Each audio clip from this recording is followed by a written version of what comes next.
Many installations include power sequencers that power down most of the greater system while a Symetrix DSP remains online for system control. In this example, there is a SimView control screen with power on and off momentary buttons that need to indicate the current state of the system. In Composer, drag in a 2-button momentary module, 2 local logic output modules, and a flip-flop module, and wire them as shown.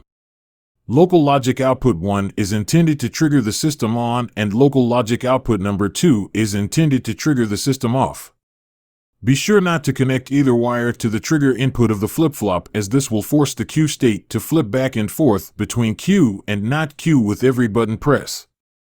While this doesn't affect the power sequencer, it does affect how the LEDs display on the control screen. The set input will set the module state to Q, and the reset input will set the state to not Q, and either state will remain active until the other has been triggered. Copy the on buttons from the 2-button momentary as well as the Q and not Q LEDs from the flip-flop module to the control screen.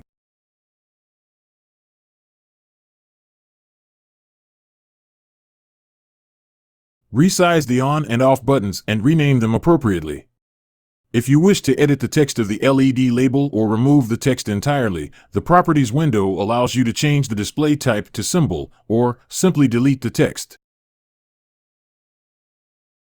Remember, Composer won't show active logic functionality while offline, so push and go online to test this programming. Additional note, similar to using LEDs to indicate presets, momentary buttons don't stay in a constant state unless held there, and any change downstream from this logic will not reflect that state.